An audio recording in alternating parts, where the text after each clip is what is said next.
Welcome back to Seeds of Resilience, a place where every story, every word is a small flame planted deep inside you, a flame that lights the path ahead. Today I want to tell you about an enemy more dangerous than failure. It does not shout, it does not strike. It feels gentle, safe, even warm. But quietly, silently, it has killed more dreams than any enemy you could ever face. People call it the comfort zone. There is a cage unlike any other. It is not made of steel. It has no lock, no chains.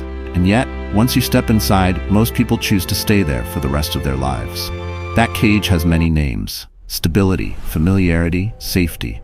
But in truth, it is still a cage. Every morning you wake up at the same hour. You walk down the same street, sit in the same chair, do the same work, go home to the same house, turn on the television, eat dinner, scroll on your phone, and fall asleep. Tomorrow, the same. The day after, the same. The week, the year, the same. From the outside, people will say, he's stable, she's doing well. But inside, something begins to die. It is the fire of life. The fire that makes you eager, the fire that makes you chase, the fire that dares you to dream. When that fire goes out, you no longer live. You simply exist. He was like that too. An ordinary young man with an ordinary job in an ordinary city. He worked, he ate, he slept. Not poor, not rich, not desperate, not joyful. From the outside, nothing seemed wrong. But deep inside, he felt himself withering, day after day. His eyes no longer shone, his smile faded, and every night he whispered to himself, "Is this really the life I want to live?" Then one rainy night, as he walked home, rain dripping off his shoulders, he saw a group of young fighters, training, pushing their bodies under the downpour. Their clothes drenched, their muscles trembling with cold, their feet slipping in the mud, but their eyes burned like fire. That fire pierced the rain, tore through the night, and struck his heart. And in that single moment, a question thundered inside him. Am I truly living or merely existing? That question haunted him. It followed him into every meal.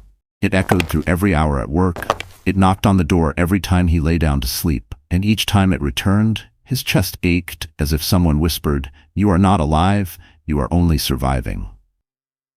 He wrestled with the choice. If he stayed in the comfort zone, he would remain safe. No shame, no risk, no failure. But if he stepped out, he would face defeat. He would endure judgment. He would hear laughter behind his back. He would walk alone on a path few dared to take, and he would face fear. Stay safe. Step out, dangerous. But at last he realized a terrible truth. Staying was the slowest death of all. So one morning he decided, no more hesitation, no more delay. He walked away from the job that caged him. He walked away from the comfort that smothered him. He walked into the unknown. On the first day he stumbled. He was awkward, clumsy. People laughed at him, mocked him. But his heart, for the first time in years, beat furiously again. Fear and excitement blended into one. And he knew, deep inside, at last, he was truly alive. The days that followed were not easy. The first steps outside the cage always feel like freedom. But freedom is heavy. It demands everything from you. And it gives nothing for free. On the 10th day, his hands were blistered, torn, bleeding. On the 100th day, his legs trembled, unable to carry his weight. There were nights he collapsed into the dirt, sweat dripping, chest burning, his body screaming for rest. And there were mornings he woke up, staring at the ceiling, wondering if it was worth it. Fear whispered in his ear, go back to safety. No one will blame you." He was mocked.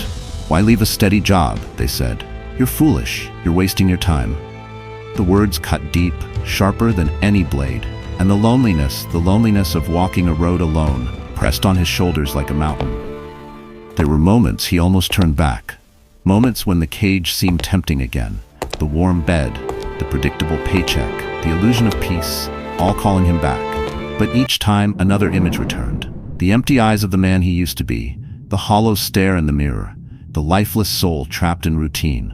That memory was more painful than the blisters, more suffocating than exhaustion. And so he stood up again, day after day, night after night. He stumbled, he crawled, he bled. But he moved. 1 inch, 1 step, 1 breath at a time. And slowly, something began to change. The weakness in his arms became strength. The trembling in his legs became stability. The fear in his chest transformed into courage. Each scar on his body became a mark of proof. Proof that he had dared to fight. Proof that he was no longer caged. Time passed. He still struggled, but struggle itself became familiar. Pain became a teacher. Failure became a friend. Loneliness became a companion. And within him, a quiet voice grew louder. I will not go back. Not ever again.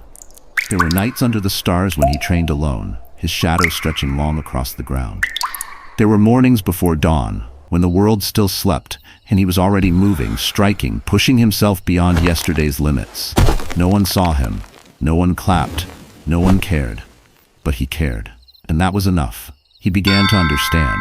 The comfort zone had given him existence, but robbed him of life. The struggle gave him pain, but within the pain, he found purpose. Every bruise, every fall, every failure whispered the same truth. You are alive. You are alive because you dared.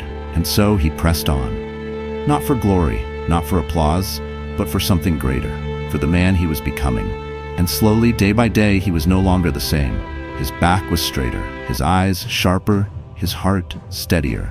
And when he looked the man in the mirror, he no longer saw emptiness. He saw a fighter, a warrior forged in struggle, a soul reborn through fire.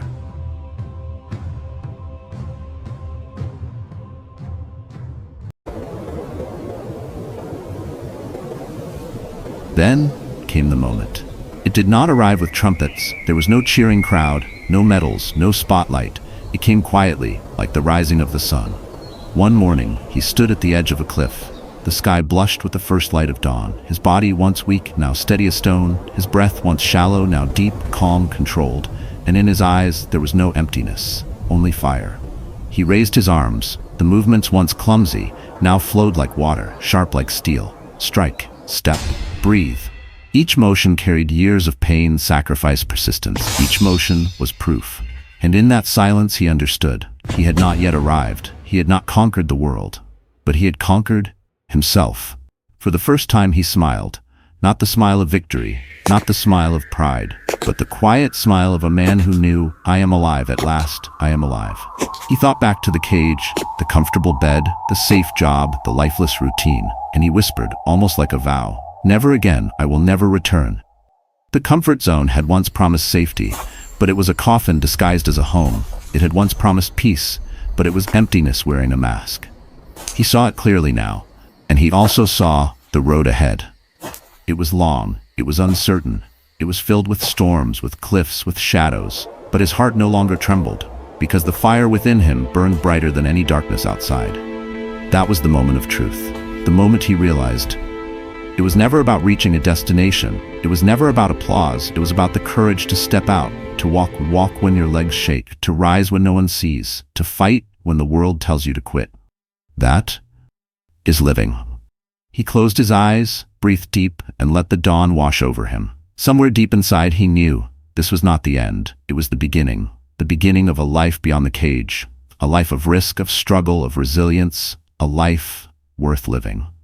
So remember this, the comfort zone may keep you safe, but it will also keep you small. It will lull you to sleep, it will steal your years, your fire, your dreams, until nothing remains but regret. Failure is not the enemy, fear is not the enemy. The true enemy is never trying. The true tragedy is to live and die inside the cage without ever knowing who you could have become. So I ask you now, where are you standing? Inside or outside? Are you merely existing? Or are you truly alive? Step out. Even if your voice shakes, even if your knees tremble, step out. Because beyond fear lies freedom. Beyond pain lies growth. Beyond struggle lies the version of you that the cage could never hold. Step out, live fully, and become. This is your seed of resilience. Thank you for walking with me through this story. If it stirred something in your heart, let it grow, let it take root, and when the time comes, step out of your own comfort zone. Because out there, beyond the walls you've built, is the life you were always meant to live. Welcome once again to Seeds of Resilience.